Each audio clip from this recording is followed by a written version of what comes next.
Oke, assalamualaikum warahmatullahi wabarakatuh. Berjumpa lagi dengan saya. Ini ada beberapa tips untuk mencoba mengalihkan perhatian kita supaya tidak selalu fokus kepada sensasi-sensasi yang muncul setiap hari. Saya dulu pernah praktekkan ini dan alhamdulillah ada perbaikan, ada kemajuan ya teman-teman. Karena untuk penderita gangguan asam lambung ya biasanya selalu fokus terhadap sensasi-sensasi yang muncul ya. Jadi kita lupa untuk beraktivitas, kita lupa untuk berkegiatan. Ada beberapa kegiatan-kegiatan yang sebenarnya itu mudah, yang sebenarnya itu bisa disambi pada saat kita terkena gangguan asam lambung ya. Itu seperti semuanya itu terlupakan karena kita terlalu fokus kepada sensasi-sensasi yang muncul ya teman-teman ya.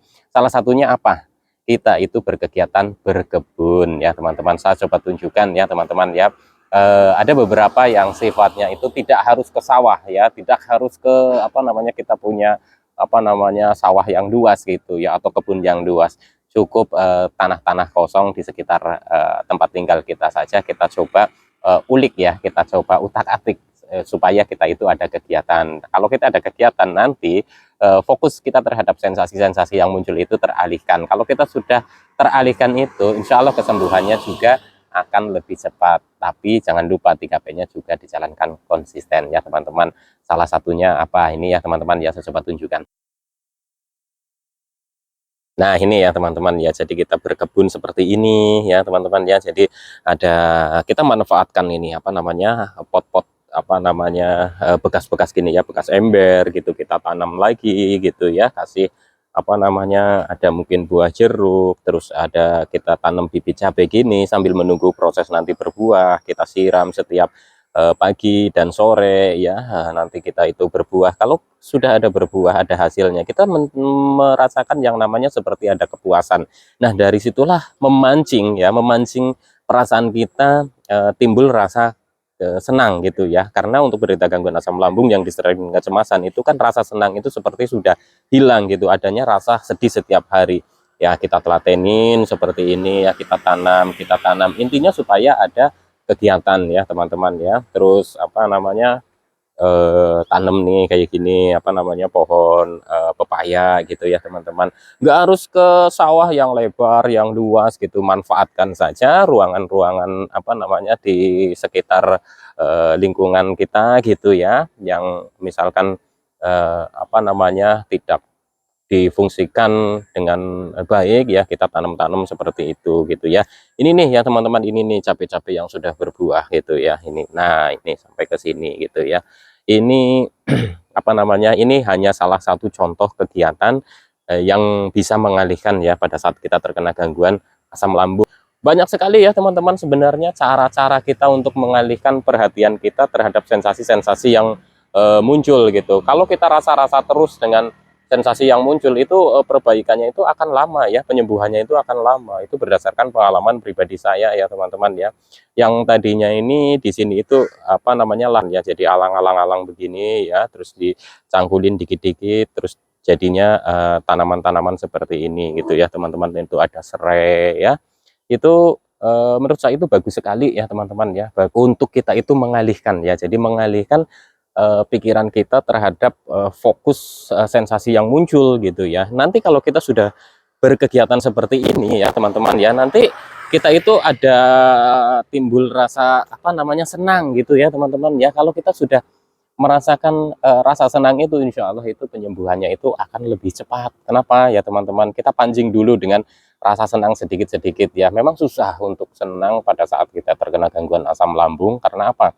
Karena satu, gangguan asam lambung itu kan seperti sudah menghilangkan rasa senang di pikiran kita. Jadi untuk teman-teman yang sekarang sedang mengalami banyak sensasi, teman-teman itu nggak usah khawatir.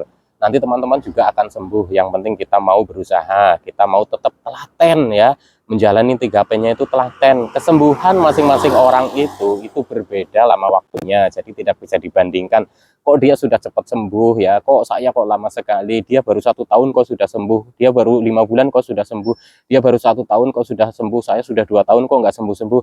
Pasti kadang teman-teman juga berpikir seperti itu. Jadi dalam proses kita di pemulihan penyembuhan, usahakan teman-teman itu punya kegiatan. Salah satunya kegiatan-kegiatan yang sudah saya sampaikan tadi ya teman-teman, kecil-kecil ya, walaupun sedikit-sedikit ya teman-teman, nggak usah apa namanya terlalu forsir saya harus apa namanya setiap hari berkegiatan. Hal seperti tadi itu bisa disambi kok ya teman-teman. Jadi pada saat kita mungkin hanya apa namanya di lingkungan yang apa namanya sempit, terus kita itu hanya rebahan, tiduran gitu, usahakan ya mungkin bisa tanam-tanam, mungkin ada bunga-bunga atau cabai atau apa di apa namanya di pot-pot kecil kayak gitu ya teman-teman ya. Intinya ada kegiatan lah. Ajak badan kita itu supaya bergerak, karena kalau kita selalu dalam dunia sensasi ya, sensasi asam lambung itu ya setiap hari itu seperti kita sudah terkurung dalam dunia itu gitu ya. Gimana ya cara ngomongnya ya, seperti itulah ya, semoga teman-teman juga nangkap ya. Padahal sebelumnya teman-teman itu punya apa namanya, punya keinginan, punya kemauan, punya target, itu seperti terlupakan semua. Nah dari situlah kita pancing dengan berkegiatan sedikit demi sedikit gitu ya teman-teman ya. Ini sebenarnya sudah sore ya, udah mau maghrib ya.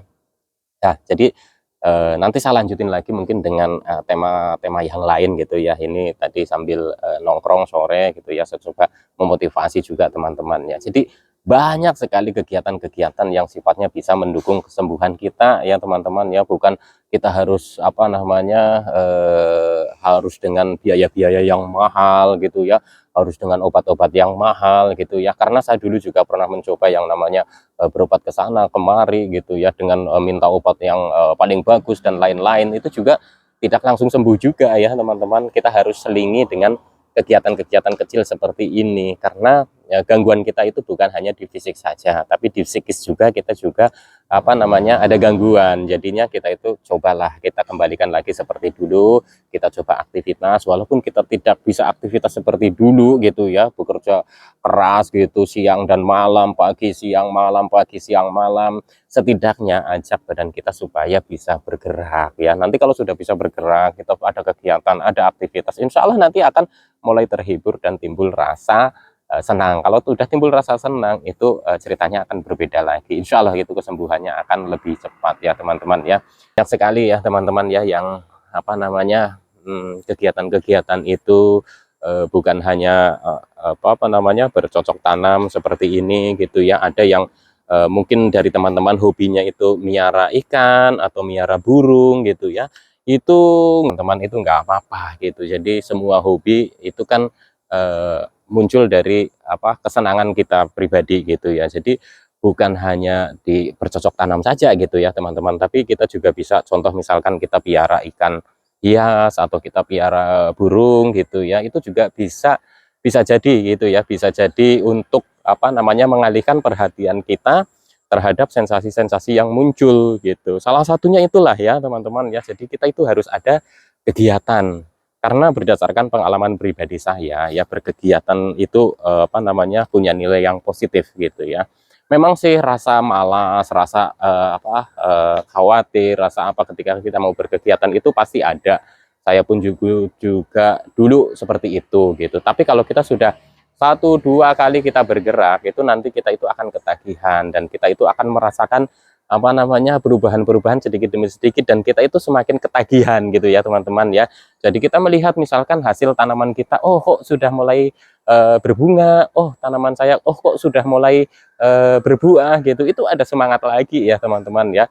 Dari situlah memancing apa namanya memancing pikiran kita itu seperti bergerak kembali, karena seperti kita tahu ya, penderita gangguan asam lambung, GERD, anxiety, psikosomatik itu kan pikirannya itu seperti terkunci untuk memikirkan sensasi yang muncul, memikirkan sesuatu hal-hal yang belum terjadi gitu ya, sudah kita pikirkan, pikirannya itu selalu dalam mode was-was, selalu dalam mode waspada gitu ya.